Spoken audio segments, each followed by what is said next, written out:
श्री ओम नमः सिद्धेभ्यः सर्वमंगलमांगल्यं सर्वकल्याणकारकं प्रधानं सर्वधर्माणां जैनं जयतु शासनं जैनं जयतु शासनं जैनं जयतु शासनं।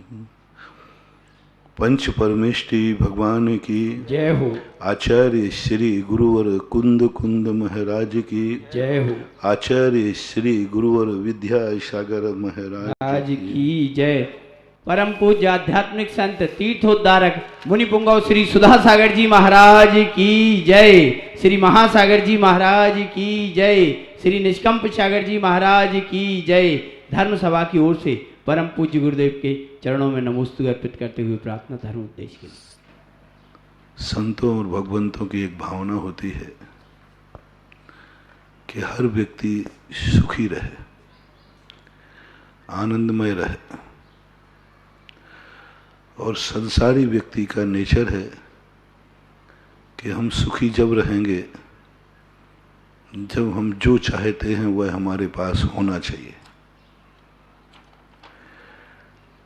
और साधु संतों के पास कुछ है नहीं देने को, और ख़ास तौर से तो वह तो है ही नहीं जो तुम चाहते हो। अब ये दो विरोधी बातें अनादिकाल से इस ब्रह्मांड में टकराती आईं। ब्रह्मांड परेशान है, प्रकृति परेशान है कि मैं महाराज की बात का अनुकरण करूं या दुनिया की जो मांगे हैं उस पर विचार करूं। और जब किसी चीज पर दो व्यक्ति दावेदार हो जाते हैं फिर उस पर फिर बहस होती है, चुनाव होता है, वोटिंग होती है। और वोटिंग और चुनाव में क्या होता है ये सब आपको सबको पता है। नियम से फिर तुम लोग भी हारोगे और हम भी हारेंगे, और प्रकृति कहेगी कि मैं क्या करूं। महाराज जी कह रहे हैं कि हर व्यक्ति सुखी रहे, और इनके और संसारी कह रहा है मुझे सुख की सामग्री दो तब सुखी रहूं, और वो सामग्री महाराज के पास है नहीं। बस यही द्वंद है, अनादिकाल हो गया। इसलिए मैं कुछ दिन से आपको प्रवचन दे रहा हूं। तुम एक नियम करो कि मैं महाराज की भावनाओं को सफल करूंगा, क्योंकि वो मेरे गुरु हैं। मैं भगवान की भावनाओं को सफल करूंगा क्योंकि मेरे भगवान हैं। कल मैंने तुम्हारे लिए एक अशुभ बलिदान की बात कही थी कि तुम ऐसी वस्तु को कभी नहीं चाहना जिस पर तुम्हारी मूल्यवान वस्तु बलि चढ़ जाए। बहुत बड़ी बात है। बस जिंदगी में यही तो सबसे बड़ी हो रहा है। 3 कारण बताए थे आपको। हमारा बहुत आय समय कल्पना की उड़ानों में जीते हैं, उन अभावों को पाने में जीते हैं। काश मुझे ये मिलता। कुछ समय हमारा उनके दुखों में चला जाता है। इष्ट वियोग जो हमारे थे, कैसा दिन था, उनकी यादों में निकाल देते हो। वो वस्तु मेरे पास थी, मैंने कैसे बनवाई थी, क्या काम आती थी, आज छोड़ ले गया, उसी दुख में दुखी। फलाना व्यक्ति याद करते हो, फलाना व्यक्ति था, उनकी यादें कर करके और अपनी जिंदगी बिगाड़ लेते हो। पूज्यवर उमा स्वामी महाराज ने समाधि के समय एक साधना कही कि पूर्व की स्मृति नहीं लाना,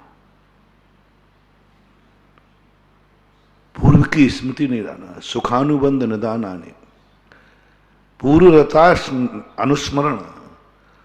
पूर्व में जो मरने के पहले, देखो कितनी बड़ी शर्त रखी है समाधि के पहले कि तुम दूसरी पर्याय में जाने की स्थिति बना रहे हो तो पहले इस पर्याय का सब कुछ भूल जाओ, सब कुछ भूल जाओ।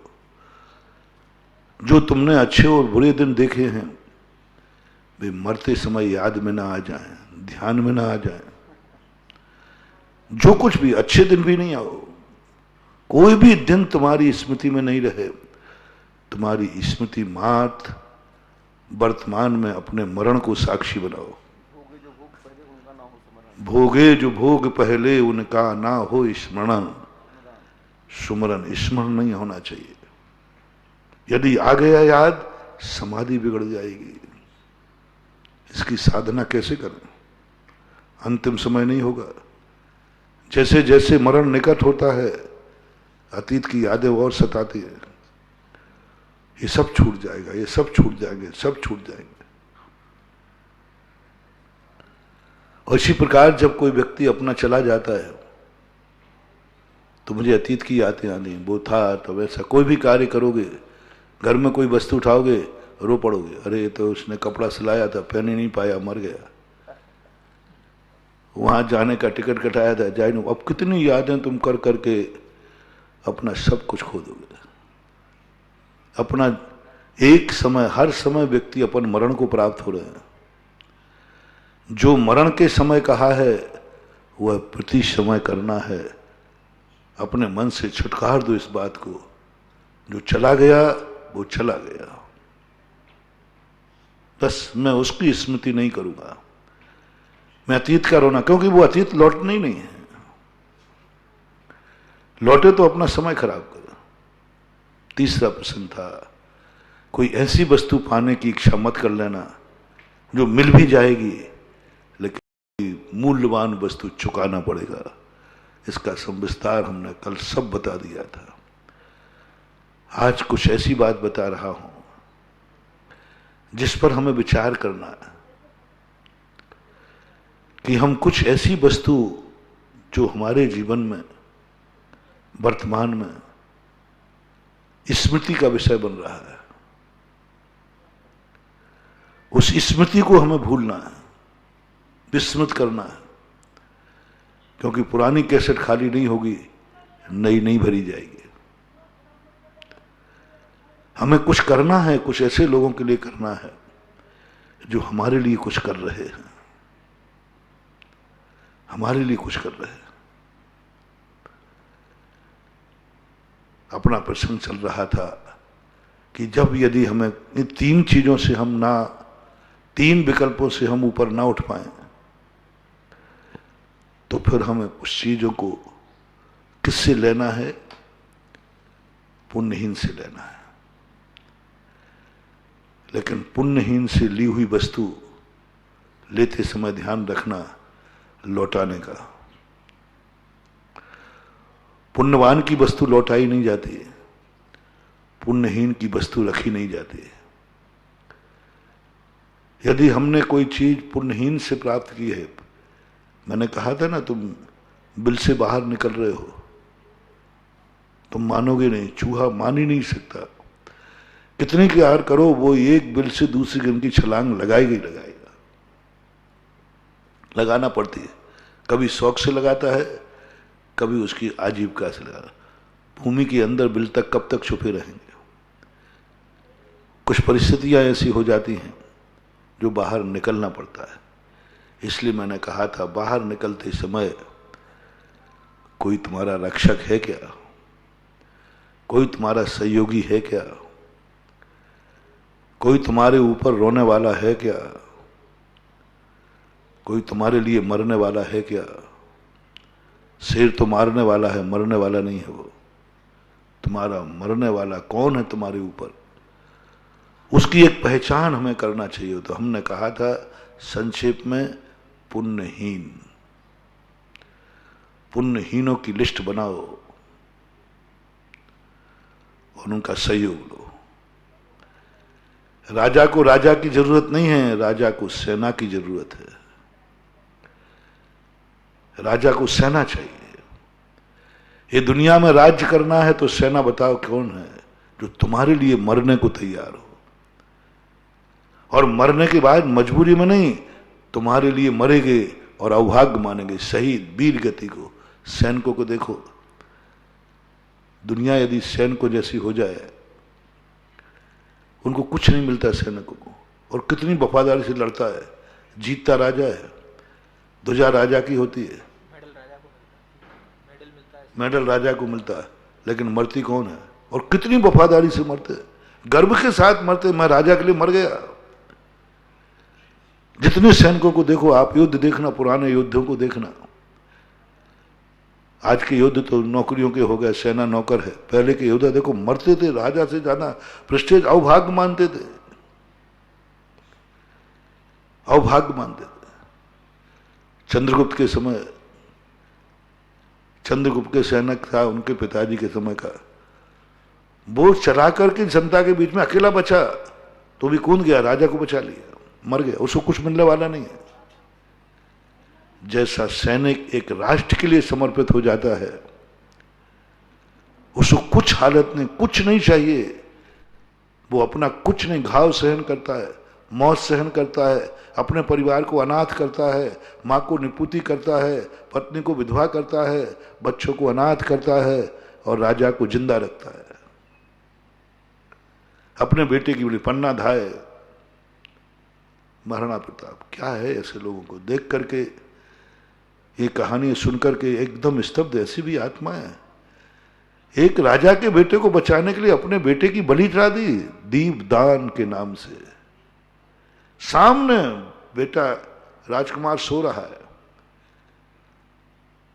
राजा हार चुका है, दुश्मन राजकुमार को ढूंढ रहा है, उसने तुरंत राजकुमार की पोशाक उतार के अपने बेटे को पहना दी और उस स्थान पर सुला दिया, और उस बेटे को कपड़े फटे पहना कर राजकुमार को जिंदगी बचा ली, अपने बेटे को दे दिया। क्या मिला उसको? पन्ना धाय को। पन्ना धाय को मिला क्या? निपुतापना। लेकिन इतने गर्व से जी, इतने गर्व से जी कि चित्तौड़ में उसको उदय सिंह ने बहुत प्रयास किया, पन्ना माँ को अपने पास रखूं। बोले नहीं बेटा, तुम मेरे एहसान से दबे रहोगे हमेशा, तुम स्वतंत्र काम नहीं कर पाओगे, क्योंकि तुम्हें मालूम चल गया कि मैंने तुम्हें बचाया है और अपने बेटे को खोया है। तुम खो सकता है, मैं एक छोटी सी दासी हूं, मेरा सोच छोटा है, और मैं किसी बात पर कहीं जिद कर लूं, मुझे कोई भी कुछ भी कर सकता है, तो तुम्हें बाध्य होना पड़ेगा। और कहाँ चित्तौड़ की आकर पन्ना धाय ने अपना पूरा जीवन बूंदी में बिताया।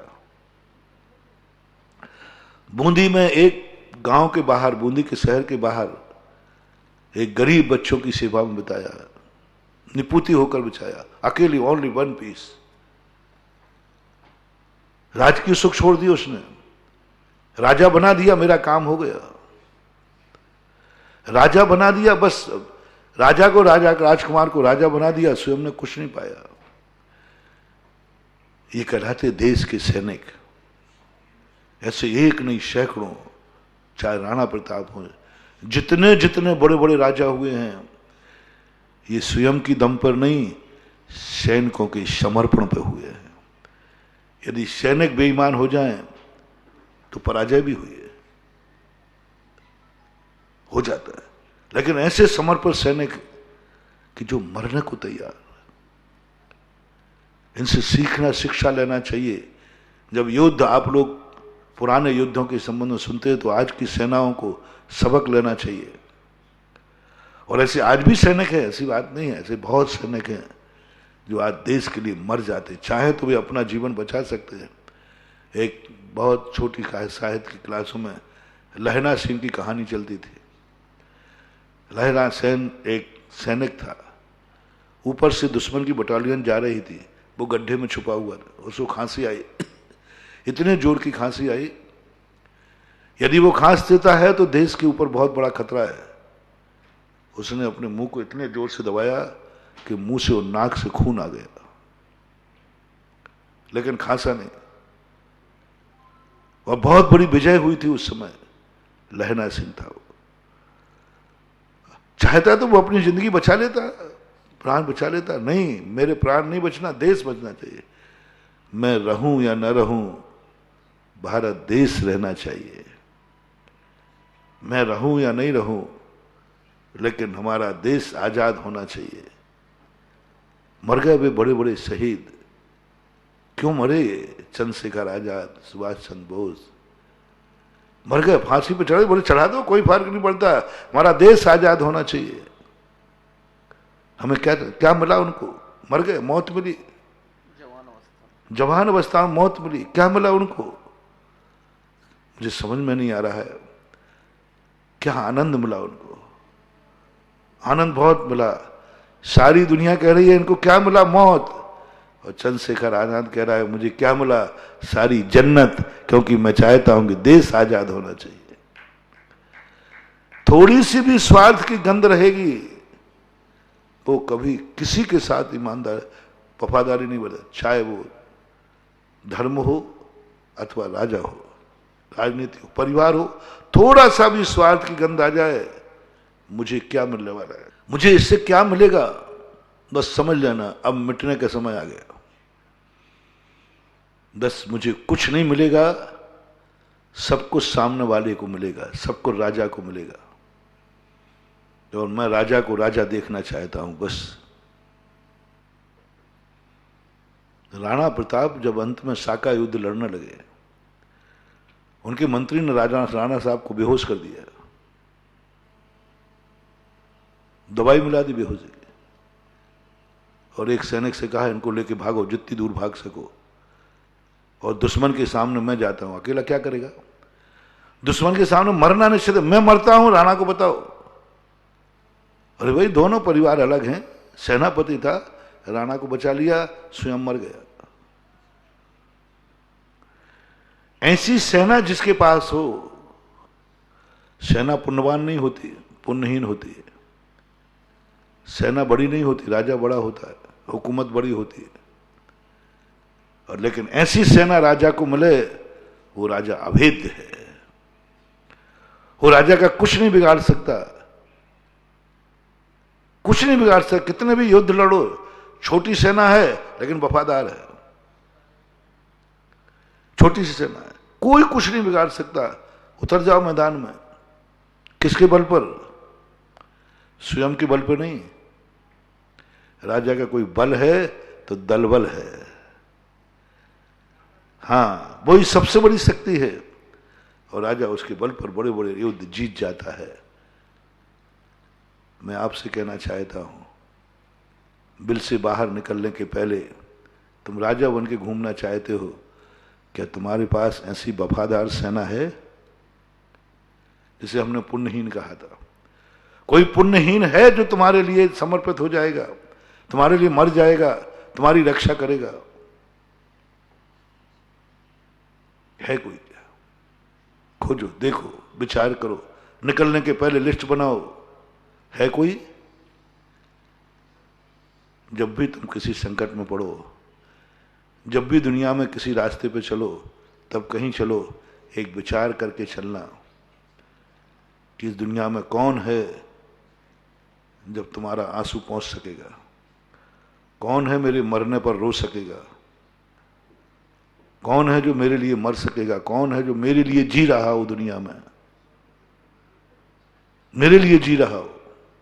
उसको पहचान करो, उसको पकड़ो, उसको सोचो, उसकी लिस्ट बनाओ, और जिसका नाम यदि तुम्हारे में आ जाए, तुम बाहर निकल के आ जाओ। कोई है क्या? कोई है क्या? पारसनाथ के पास था, हाँ एक है मेरे पुण्यहीन जो मेरे लिए मरेगा, मेरे लिए जिएगा, मेरे लिए सब कुछ करेगा, वो धर्मेंद्र पद्मावती। नाग नागिन, क्या विश्वास? आपको क्या है विश्वास? आपने कभी है विश्वास कि दुनिया में कोई तुम्हारा होगा? कौन मरेगा? इसलिए मैं कहता हूं, अपनी जिंदगी में एक जरूर ऐसा व्यक्ति पाल लेना जो तुम्हारे लिए मरे, तुम्हारे लिए जिए, वो निस्वार्थ हो, उसके मन में थोड़ी सी भी गंध नहीं आ जाए, थोड़ी सी भी स्वार्थ आ जाएगा, वो स्वयं को बचाएगा, तुम्हें नहीं बचाएगा। थोड़ी सी भी स्वार्थ आ जाएगा, वो मौका ढूंढ के तुम्हारे लिए दगा देगा, तुम रह जाओगे। इसकी पहचान करना बहुत कठिन है महानुभावों, बहुत कठिन है। दुनिया में हर व्यक्ति यही कहता है हम तुम्हारे हैं, तुम्हारे लिए हैं, तुम्हारे लिए जिएंगे मरेंगे, लेकिन सब बातें निकलती हैं कसमें वादे प्यार वफा, बातें हैं बातों का क्या, बातें बातें होती, सब कहते, कौन नहीं कहता। बेटा माँ बाप से कहता है, पति पत्नी से कहते हैं, साथ वचन हारते हैं, हम तुम्हारे लिए तुम्हारे लिए, अरे तुम्हारी तो क्या बात कहें।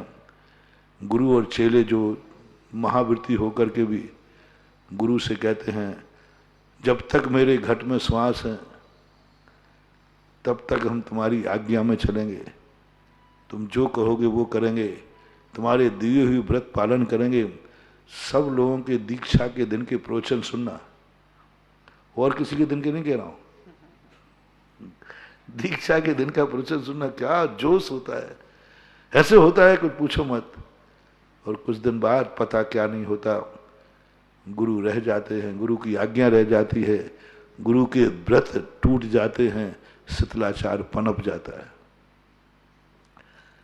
सब कुछ खत्म हो जाता है।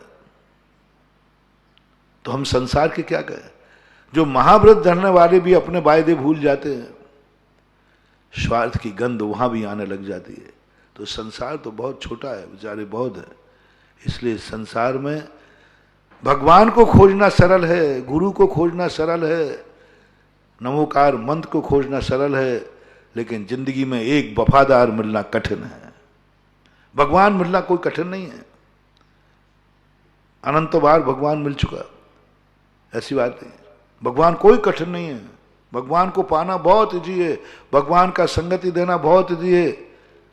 गुरु को भी मिल जाना कोई कठिन नहीं है, गुरु को मिलना कोई कठिन नहीं है।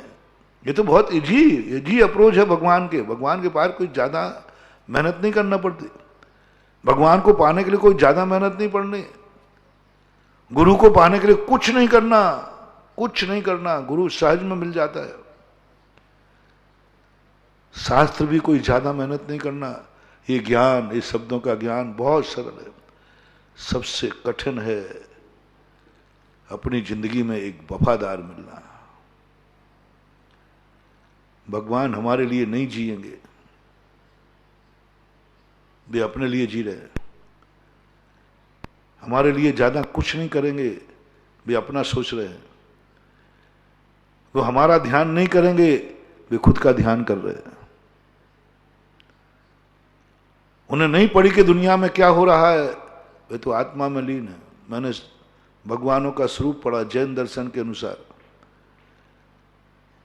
उज्ज्वल कुंद भगवान नियम सार में कहते हैं, दुनिया में क्या हो रहा है, मर रहे जी रहे, कोरोना भर, उनको कोई फिक्र नहीं है, वे तो अपनी आत्मा में लीन है निश्चय नहीं से। और सारी दुनिया उनके ज्ञान में झलक रही है, उनको कोई प्रभाव, उनके कान पे धुआं भी नहीं रेंग रहा है। सारी दुनिया मर जाए जी जाए कोई मतलब नहीं, भगवान को कोई फर्क नहीं पड़ने वाला, कुछ भी नहीं। काले कल्प सते पिजा गते शिवानाम न च विक्रिया लक्ष्य, कुछ भी होता रहे कोई फर्क नहीं पड़ना। वो हमारे लिए जी नहीं रहे, वो अपने लिए जी रहे। उनका ज्ञान अपने काम आ रहा है।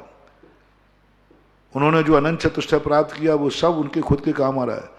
अनंत ज्ञान, अनंत दर्शन, अनंत सुख, अनंत वीर, सब वो खुद। दुनिया में कोई व्यक्ति अपने भोजन में से कुछ दे दे, भगवान के संबंध में आप बनावे आप ही खावे, खावत ना ही अगावे। आप बनावे आप ही खावे, खावत ना ही अगावे। बड़ा आदमी का बड़ा मुश्किल है, छोटा आदमी तो फिर भी कुछ देकर खाता है। बड़ा आदमी तो आप बनावे आप ही खावे, खावत ना ही अगावे। कुछ नहीं पड़ी भगवान, इसलिए उनसे कुछ नहीं, वे तुम्हारे प्रति कोई काम नहीं आने वाले। आएंगे तो बस ये कह देंगे हाँ मुझे मालूम, भगवान में बड़े कष्टों में, वो कहता मैं देख रहा हूं, मेरे ज्ञान में सब झलकता है, तो कुछ करो ना। बोले करना धरना मेरे बस की बात नहीं है। गुरु महाराज भी कुछ नहीं, एक भावना कर पाएंगे, भावना कर पाएंगे। वो करेंगे तो कुछ नहीं, भावना जरूर करेंगे। इस संबंध में मैं अपन थोड़ी सी बाद में चर्चा करेंगे, बड़ों के प्रति अपना क्या व्यवहार होना चाहिए।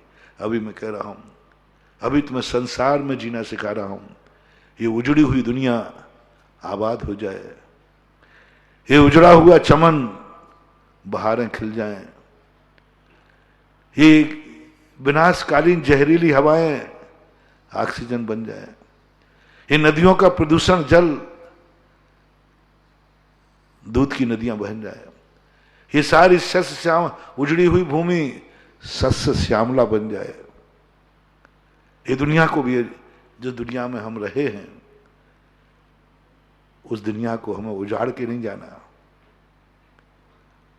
उस दुनिया को मैंने बहुत पहले कहता हूं, ये दुनिया को उजाड़ के मत जाना। महाराजों से जो मोक्ष जाने वाले हैं उनसे कहा गया, जिनवानी ने कहा, कहां जा रहे हो? मोक्ष। दुनिया को उजाड़ के जा रहे हो? नहीं। कहा क्या? मोक्ष जाने वाले के पहले कहा, मोक्ष जाना चाहते हो? उसके पहले दुनिया कैसी चाहते हो? हरी भरी दिखती रहे धरती चारों ओर। मोक्ष जाने के पहले क्या बात हो गई? अरे दुनिया सूख जाए सारी दुनिया, क्या लेना देना? हमें तो मोक्ष जाना, मोक्ष जाने की तैयारी हो गई, मोक्ष जा रहे हैं। जैन दर्शन कहता है नहीं, ऐसे स्वार्थियों को मोक्ष नहीं होता है। अनादिकाल से तुम जिस दुनिया में रहे उसके प्रति आपका क्या कर्तव्य है? अनादिकाल से दुनिया में तुम रहे, इसको उजाड़ के जाओगे? राजनीति और धर्म नीति में यही अंतर होता है। राजनेता जिस सीढ़ी पे चढ़ता है, पीछे की सीढ़ी को तोड़ देता है, कोई दूसरा ना चढ़ जाए। और धर्म नेता सीढ़ी चढ़ता है, पीछे मुड़ के देखता है कि मेरे चढ़ने से सीढ़ी तो नहीं टूट गई, क्योंकि पीछे भी कोई चढ़ने वाला आ रहा है, पीछे भी आ रहा है। जब अपने मन में जिसको हम छोड़ रहे हैं, तुम तो जा रहे हो, कोई तो यहां रहेगा, कोई तो यहां रहेगा। एक बार मैंने प्रवचन दिया था ना कि तुम पूरा पुण्य, मंदिर में तुम्हारे लिए बहुत बड़ा पाप लगता है। मंदिर तुम्हें शुद्ध वस्त्र देता है, तुम उन्हें गंदा देके जाते हो। मंदिरों में कपड़े बदलने वाले देखो, मंदिर तुम्हें शुद्ध धोती दुपट्टा दिया, तुम उसको गंदा कर गए। धर्मशाला में रुके, धर्मशाला में कमेटी ने तुम्हें कमरा कैसा दिया था? साफ सुथरा। कैसा छोड़ के जाते हो? कैसा छोड़ के जाते हो? जब आए थे तो थोड़ा सा भी गंदगा हो जाए तो आप झगड़ा करते हो, ये सबसे बड़ा पाप है। कैसा दिया था तुम्हारे लिए कमरा कमेटी ने, और आप छोड़ के कैसे जाते हो? कितने लोग हैं जो आते समय कमरे को चेक करते, जाते समय कमरे में झाड़ू लगा के कौन जाता है? ये मंदिर की धर्मशाला है, ये तीर्थ क्षेत्र की धर्मशाला है। जब हम आए थे तो कितना बढ़िया कमरा मिला था, कितना बढ़िया कमरा मिला था, कितनी बढ़िया था। थोड़ा जाने के पहले एक बार कमरे में मुड़ के देख लो, कितना गंदा करके जा रहे हो। बाथरूम टॉयलेट कितना गंदा करके जा रहे हो, क्या दुरुस्ता करके जा रहे हो। तुम्हें ये खबर नहीं है कि मेरे पीछे भी कोई यहां आएगा, मेरे पीछे भी कोई आएगा। तुमने कोई धर्म नहीं किया, कोई धर्म नहीं किया। धर्मात्मा वह है जो अपने आने के बाद भी का ध्यान रखता है। मेरे पास भी बाद भी कोई यात्री आएगा, वो भी भगवान का भक्त होगा, वो भी मेरे भगवान का भक्त होगा, वो भी मेरा भाई होगा, वो भी मेरा साधर्मी होगा। इतना गंदे कमरे में वो कैसे रुकेगा? कितने लोगों को भाव आता? ऐसे ही सब हर व्यक्ति चाहता है यूज एंड थ्रू, बस मेरा काम बनता, भाड़ में जाए जनता। यही सब के नीचे हर चीज में देख लो, हर व्यक्ति को सोचना है। तुम जहां भी जाओ, तुम्हारे जाने के पहले वहां के वातावरण को देख लेना, उसमें 4 चांद लगाओगे या जलते हुए दीपक को भी बुझा दोगे। हमेशा ध्यान रखना। किसी कमरे में प्रवेश करने के पहले देखना, इस कमरा मेरे सामने जितना है इसको और स्वच्छ और सजा के छोड़ के जाऊंगा। आने वाला आगे व्यक्ति करेगा, इसमें कोई मेरे भगवान का भक्त रुका था और इतना सुंदर कमरा इतना था। कमेटी ने जाके देखा तो पता चला कोई इंसान नहीं, कोई देवता रुका था, कोई देवता रुका था। इतना सुंदर कपड़ा करके छोड़ के गया। गंदी बेडशीट ले गया और अच्छी 20 बेडशीट बिछा के चला गया। गंदी बेडशीट थी वो ले गया और अपनी जो घर से अच्छी लाया था वो शीट बिछा के चला गया। ओह धन्य है, देवता आया था, देवता आया था। हुआ उल्टा। क्या होता है वो सब आप जानो।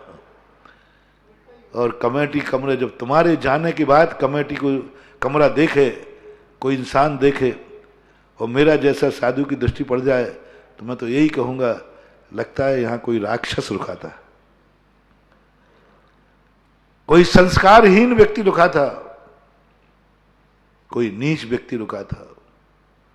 क्या बता रहा है? उसका गंदापन बता रहा।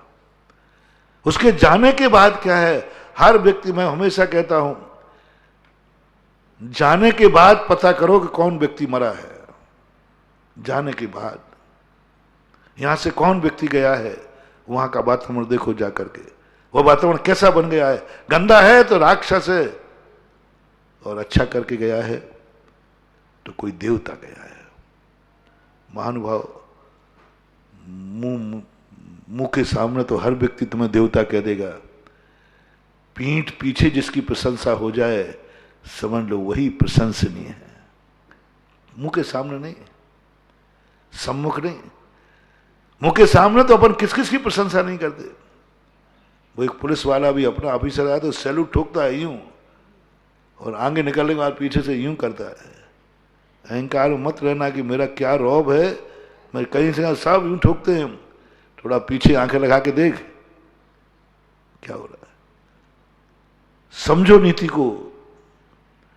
नीति है सोमदेव की, यह नीति है कि तुम ऐसा कुछ करके जाओ कि तुम्हारे जाने के बाद लोग तुम्हारी प्रशंसा करें, जाने के बाद लोग तुम्हें याद करें, जाने के बाद लोगों के मन में आवे कि कोई इंसान था। कहीं भी अब सब तरफ लगा लेना है, सब तरफ लगा लेना। जैसे मैंने धर्मशाला में ऐसा छोड़ के जाओ कमरा कि आने वाला कहे इसमें कोई देवता रुका था। हम जब विहार करते हैं तो धर्मशाला में रुकते हैं तो कई बार पूछना पड़ता है कल इसकी किसकी बारात आई थी। लगता है कोई राक्षस पापी की आई। अरे नहीं महाराज, नगर सेठ की आई थी, नगर सेठ की। आज नगर सेठ ही राक्षस बन गया। पहले कब किसी बड़े आदमी की बारात रुकती थी तो वहां धर्म का वातावरण बनता था, आज शराब की बोतलें खुलती हैं। ये तो एक उपलक्षण है। आप सब, एक बार मैंने कहा था, कोई कन्या के लिए आशीर्वाद दिया था, कोई कन्या के लिए आशीर्वाद दिया था। मैं कन्याओं के लिए आशीर्वाद देता हूं, यदि वो आरिका न बन सकें, ब्रह्मचारिणी न बन सकें, तो एक नियम ले ले मेरा, जिस ससुराल में तुम जा रहे हो बस उस ससुराल का पहले वातावरण पहले पता कर लेना। शादी के पहले मैं अपनी भक्तनों से कह रहा हूं, पता कर लेना इस घर का वातावरण कैसा है, कितना अच्छा है, कितना क्या है। सब मिलके रहते हैं, सब अच्छी तरह रहते हैं, सब। बस तुम्हें एक नियम लेना है, मेरे जाने के बाद वह घर में 4 चांद नहीं लगाए तो कोई बात नहीं, उसके घर के दीपक को बुझाऊंगा नहीं। मेरे जाने के बाद उस घर में शांति भंग नहीं होगी। जो वातावरण है उतना तो कम से कम मेंटेन करके रखूंगी। कोई ये ना कह दे ससुराल से जब से ये डायन आई है। महानुभाव, शादी करने में कोई पाप नहीं है। शादी करने वाले सब नरक जाते हैं ऐसा शास्त्रों का कोई प्रमाण नहीं है। मोक्ष नहीं जाते, पक्का है। विवाह करने वाली सारी कन्याएं के पापने हैं, कौन से शास्त्र में लिखा? मैंने तो नहीं देखा कि पापन कहा हो। कानून की दृष्टि से, समाज की दृष्टि से, धर्म की दृष्टि से ठीक है, वो आरिका नहीं बन पाए। श्रेष्ठतम था आरिका बनना, श्रेष्ठतम श्रेष्ठ था ब्रह्मचारी व्रत धारण करना। लेकिन सभी 100/100 नंबर तो नहीं ले लेते ना। आज तक कोई कॉलेज में एक समान नंबर किसी के नहीं आया। बनना था उसको, आर्य का बनना चाहिए था, उसको ब्रह्मचारिणी बनना चाहिए था, मनुष्य पर्याय श्रेष्ठतम श्रेष्ठ है, लेकिन वो नहीं बन पाया। तो हमारे जैनाचार्य दूसरा मार्ग है, दो मार्ग हैं, एक मोक्ष मार्ग का है जो पूर्ण है, और एक है गृहस्थ। कोई बात नहीं, गृहस्थी अपना, मुझे दुर्गति तो नहीं होगी, नहीं होगी, मोक्ष भी नहीं होगा तो नरक भी नहीं होगा विवाह करने में। बस अब देखना, आगम से शास्त्रों से महापुरुषों ने विवाह किए, इसमें कोई पाप नहीं है। तुम पापन नहीं कहलाओगे। पापी कहां से शुरू होता है, पापन कहां से बनती है? जिस घर में जाने के बाद, तुम्हारे जाने के बाद उस घर में चर्चा ये हो गई, जब से आई है, यहां तक कि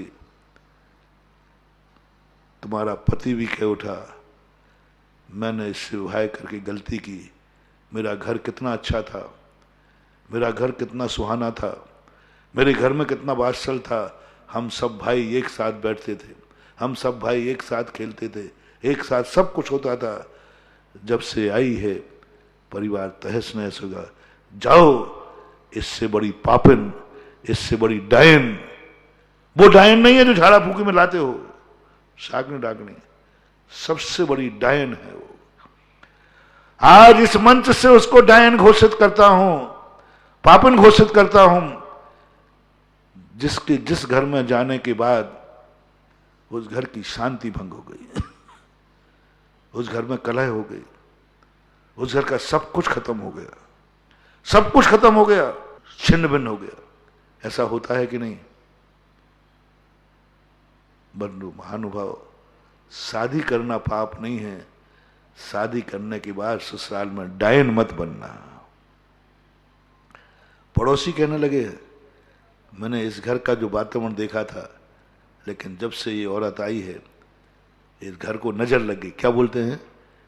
नजर लग गई। पड़ोसी कहने लगे, पड़ोसियों को पता चल गया, क्योंकि पड़ोसी ने तुम्हारे आने के पहले भी देखा है, जाने के बाद, तुम्हारे आने के बाद भी देखा है। वो कहने लगे, ये गलती मत करना, एक नियम ले लो, मैं किसी गुरु की भक्तन हूं, मैं किसी बाप की बेटी हूं, बस माँ बाप के लिए तुम कुछ नहीं दे पाए, तुम्हारे ऊपर माँ बाप का सबसे ज्यादा कन्या के ऊपर माँ बाप का कर्जा होता है।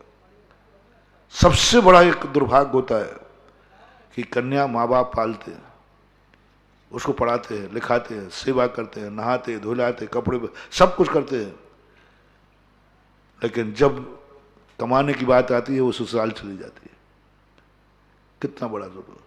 नारी की जिंदगी का सबसे बड़ा अभिशाप है, सबसे बड़ा अभिशाप है कि माँ बाप से सब कुछ करा लिया और जब माँ बाप को जरूरत पड़ी वह दूसरे घर चली गई। नारी जीवन का सबसे बड़ा पाप का उदय, और कोई पाप का उदय नहीं है, और सब सामान्य है। सबसे बड़ा पाप का उदय यह है कि एक 24 साल तक, 20 साल तक एक कन्या ने माँ बाप से क्या नहीं कराया। लड़के और लड़की में क्या अंतर? सेवा में कोई अंतर नहीं। जब माँ बाप को 2 रोटियों की कम जरूरत पड़ी, जाकर के ससुराल चली गई। अब ये पाप तुम्हारा मैं धुलवा रहा हूं, ये कर्जा तुम्हारा माफ करा रहा हूं। एक बात कार करना, वहां जाने के बाद बस ये लांछन नहीं आ जाए, माँ बाप ने क्या संस्कार दिए। ससुराल में अपने माँ बाप की निंदा मत करा देना। कैसी बेटी आई है, कैसी बेटी पाला, क्या दिया इन्होंने संस्कार, बस ये है सबसे बड़ा पाप। और एक शब्द सुन लिया ससुराल वालों ने, बहू नहीं आई है, देवी आई है, जाओ, माँ बाप कारण सब माफ हो गया। जब से घर में आई है वातावरण बदल गया। सबके लोग राक्षस थे, सब राक्षस थे, रात में खाते थे, ये बहू आई सब दिन में खाने लगे। सब एक दूसरे को फूटी आंख से नहीं देखते थे, इस बहू ने आकर सबको मिला दिया। ऐसा चारों तरफ देवी आई है, देवी। और पड़ोसी भी कह उठे, जब से इस घर में देवी आई है, ओह वातावरण बन गया। जाओ महानुभाव, स्त्री पर्याय तुम्हारी खत्म, माँ बाप का ऋण खत्म, अगली बार में तुम पुरुष बनोगे और पुरुष में भी बहुत बड़े इज्जत वाले पुरुष बनोगे। यह है स्त्री पर्याय को नष्ट करने का तरीका। गृहस्थ के लिए कह रहा हूं, स्त्री पर्याय को नष्ट करने का तरीका है ससुराल में देवी बन के रहो, डायन बन के नहीं। डायन बन के मत रहना। इसके लिए तुम्हें कुछ भी करना पड़े, मरना है तो मर जाओ, लेकिन डायन बन के जिंदा मत रहो। जिंदगी कष्टों में डालना है तो डाल दो, डायन बन के जिंदा मत रहो। इसलिए ये लांछन ना आ जाए, इसने मेरा बेटा छीन लिया। 25 साल का बेटा था उसके पास, तूने आकर के बेटे को लगे, मां किसको लांछन देती है। मैंने डिस्कशन किया है इसके ऊपर। मेरे जिंदगी में बहुत सारी घटनाएं घटती हैं। आप लोग तो सब भक्त सब प्रकार के होते। एक भक्त परिवार था, उसका बेटा था, वो शादी करने के लिए बहुत लालाए थे। आशीर्वाद महाराज जी हमारे बेटे की शादी हो जाए, बस एक तमन्ना है, बाकी बाद में मैं शांति से मर जाऊंगी, शांति से सबके। इतना उसको था, पर कुछ नहीं चाहिए महाराज मुझे, अब कुछ नहीं चाहिए, ना धन दौलत है, ना मुझे जिंदा भी रहने की अब कोई तमन्ना नहीं, बस बेटे की शादी हो जाए, जीने की भी तमन्ना नहीं अब। मैंने कहा शादी इतनी मूल्यवान है। उसकी शादी हो गई। साल भर बाद वो रोते हुए आए, बोले महाराज जी मेरे बेटे को खा गई मेरी बहू, मेरे बेटे को ले गई मेरी बहू। मैंने क्यों, क्या बात है, बेटा का? बोले बेटा तो ले गई, वो ले गई, अपने साथ अलग कर लिया। तुम? मैंने कि तुम्ही ने तो कहा था बस मेरी शादी हो जाए बेटे की, मैं शांति से मर जाऊंगी, अब क्या हो गया? अरे महाराज उसके आने पर जो सोचा था वो बेटे को और ले गई, अब मैं और अकेले मुझे, कम से कम शादी नहीं होती तो बेटा तो पास रहता। तुम्हारे जाने पर कहीं उसकी मां तो ये नहीं बोल रही, रानी बन के आई थी, आज डायन कैसे हो गई? गाजीबाजी के साथ। हर कन्या को विचार करना है। मैं 3-4 नुस्खे बताता हूं जो मैंने डिसेक्शन किया है, और आप लोगों को अनुभव दे रहा हूं। अनुभव नहीं दे रहा हूं, नीति दे रहा हूं। अनुभव तो मुझे है ही नहीं, नीतियां जरूर मेरे पास बहुत है। नीति मेरी है, नियति सुन करके आपको बहुत अनुभव हो गया महाराज। हाँ, तो मैंने कहा कि एक काम जरूर करना, वहां जाने के पहले अपने मंगेतर से कहना कि मैंने एक नियम लिया, मैं उस गुरु की चेली हूं, कि मेरे जाने के बाद कोई भी कार्य कभी आए वो मेरे ऊपर लांछन अलग नहीं हो गए। तुम्हारी मां जब तक जिंदा है अलग नहीं होगे। क्यों? मां का एक अभिशाप मैं नहीं लूंगी, ये मेरे बेटे को लेके चली गई, मैं मां बाप के साथ रहूंगी, मैं मां बाप के साथ रहूंगी, सास ससुर के साथ रहूंगी जब तक वो जिंदा है। क्यों? मैं लांछन नहीं सुनूंगा। मैंने पूछा साथियों से कैसे डायन हो गई? उन्होंने कहा महाराज आप सोचो, मेरा बेटा जब बाहर आता था, कुंवारे बच्चों से पूछता हूं, जब तुम कुंवारे थे घर में आते थे तो तुम्हारी आंखें किसको ढूंढती थी? मां कहां है, मां कहां है? किसको पुकारती थी? मां, मां, एक शब्द पुकारते थे। किसके पास जाके बैठते थे? मां। किससे पानी मांगते, कौन पानी देता था? मां। और जो पुटरिया लाए थे, जो तुम बाजार से कमा के लाते थे, वो किसको देते थे? कुंवारों बच्चों से पूछ रहा हूं, मां को देते थे। मां ही मालकिन थी।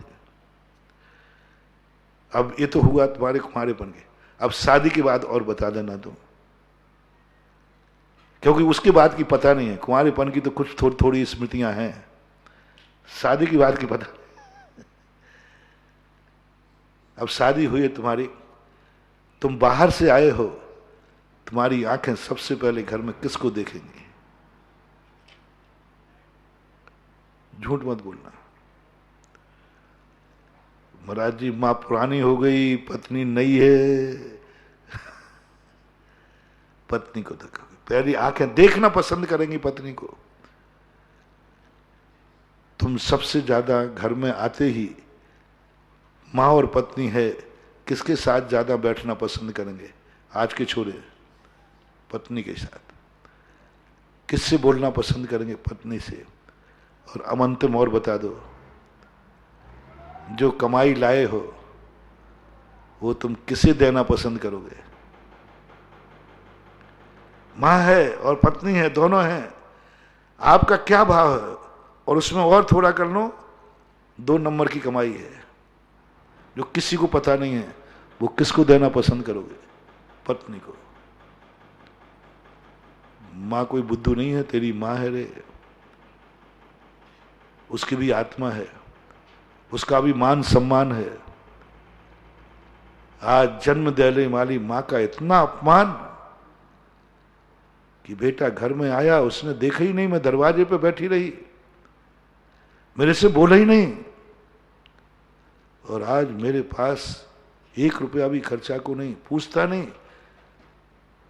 मां तो यही जानती है, शायद आजकल का बेटा का धंधा ठीक नहीं चल रहा होगा, धंधा ठीक नहीं चल रहा होगा, उसे क्या मालूम कि दूसरी आ चुकी है। आज मां बाप के लिए जिनके हाथ में पूरी सन आता था, आज 2 रुपया नहीं आता, सीधा व्यक्ति पत्नी को देना पसंद करता है। 99% लोग अपनी कमाई मां के स्थान पर पत्नी को देना पसंद करते हैं। मां बुद्धू नहीं है, वो जान रही है, धंधा भी मालूम है, व्यापार भी मालूम है, सब ठीक चल रहा है, लेकिन सब कुछ गायब हो रहा है। ध्यान रखना, हर नारी अपने दूध को नहीं ले जाएगी, अपने खून को नहीं ले जाएगी, क्योंकि उसके दूध पर उसको खुद भरोसा है, मैंने जो दूध पिलाया है वो खोटा नहीं था। मां जब बेटे को दूध पिलाती तो खोटे भाव से कि चोखे भाव से? चोखे भाव से दूध पिलाया है। मेरा दूध खोटा नहीं, मेरा खून दूध धोखा नहीं है, खोटा नहीं हो सकता। इसलिए वो बेटे पर तो संदेह करेगी नहीं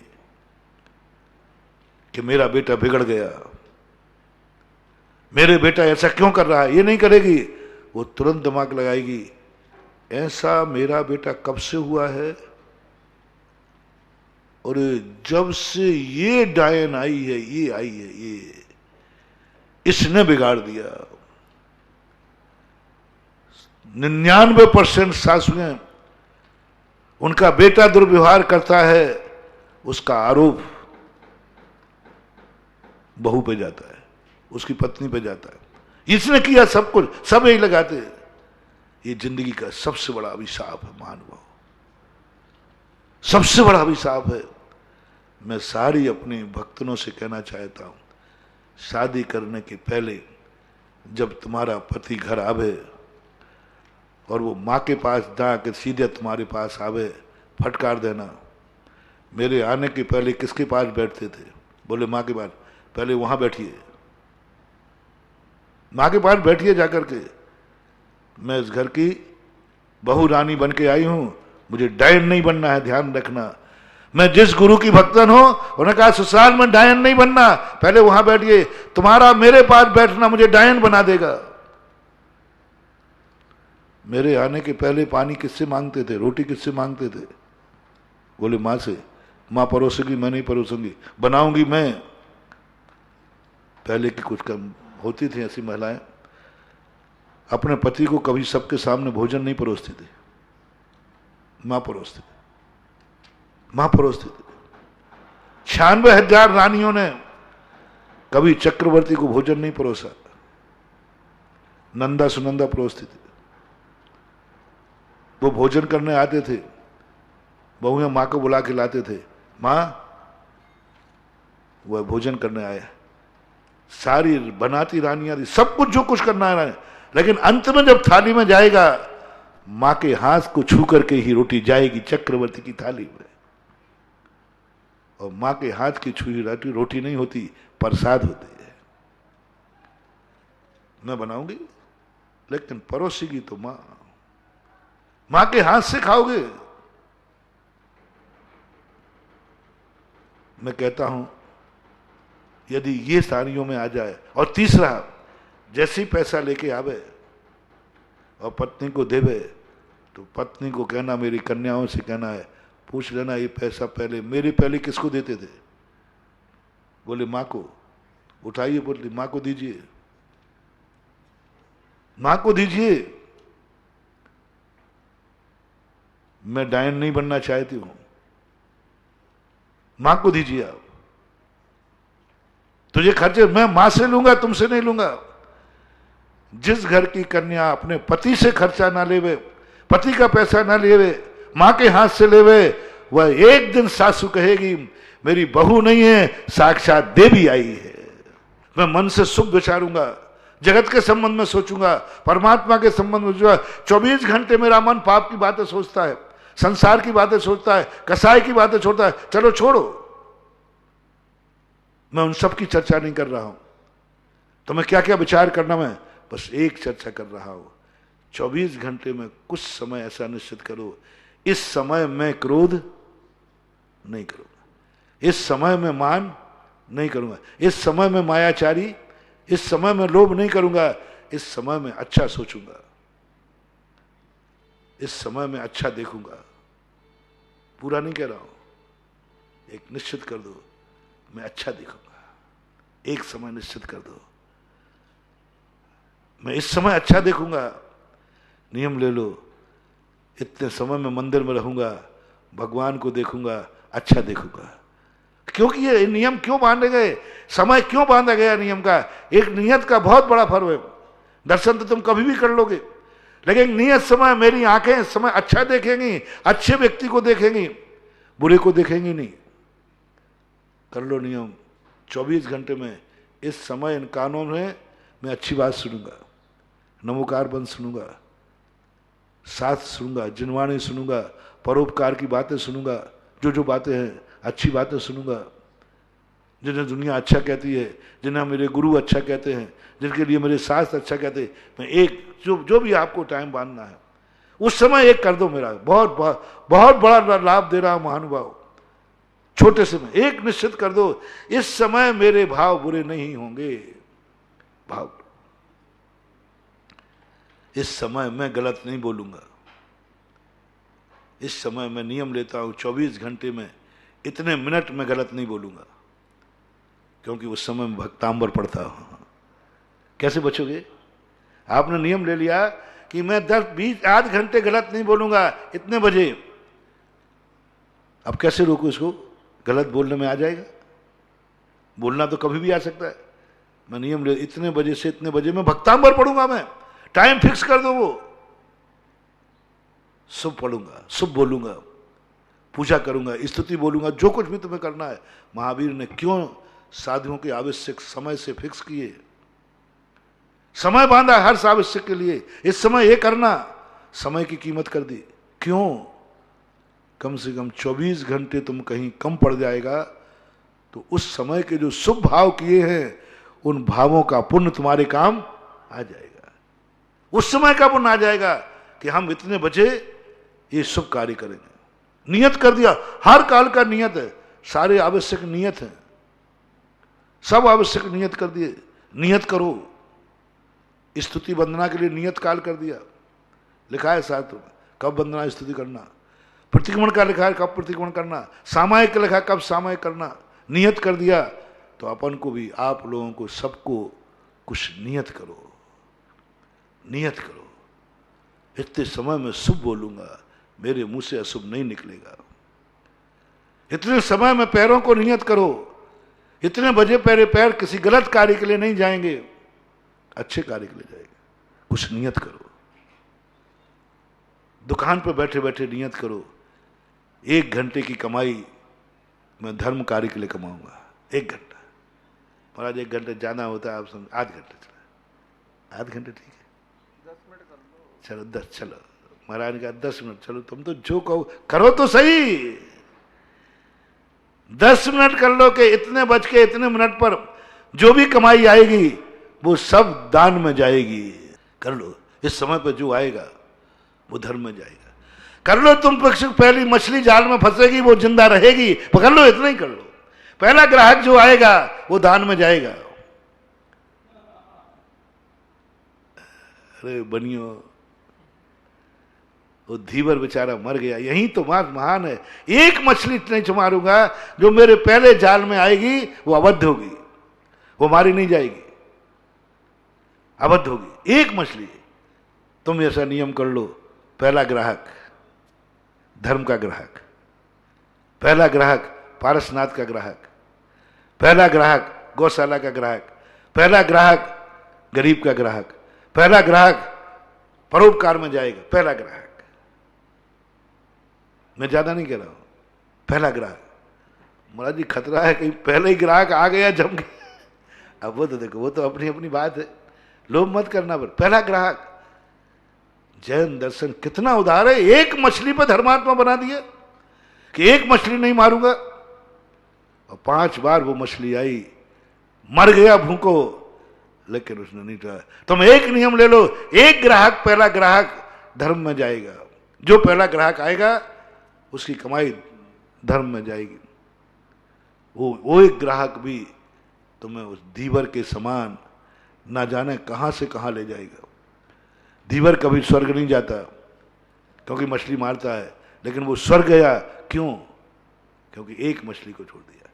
तो इस प्रकार ये सब द्रव्य, क्षेत्र, काल, भाव, पुण्य, ये सब पुण्यहीन हैं, ये जड़ हैं, ये अचेतन हैं। इनको अपने साथ लो। कौन साथ देगा? अंतिम उपसंहार, बिल में निकलने के पहले क्या तुम्हारा आत्मा, तुम्हारा विल पावर, तुम्हारा उपादान तुम्हारे साथ है? क्षेत्र तुम्हारे साथ है? जिस क्षेत्र में तुम बाहर निकल रहे हो, क्या वो क्षेत्र तुम्हारे साथ है? जिस काल में तुम निकल रहे हो, क्या ये काल तुम्हारे साथ है? जिस भव में तुम निकल रहे हो बिल से, क्या वो भव तुम्हारे साथ है?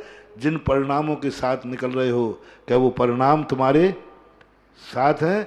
इस प्रकार का ये चारों तरफ का वातावरण इतना तुम्हारे साथ हो तो फिर बाहर निकलने की उम्मीद है। अभी अपन और चर्चा करेंगे। आज इतने कह के विराम करता हूँ। महावीर भगवान की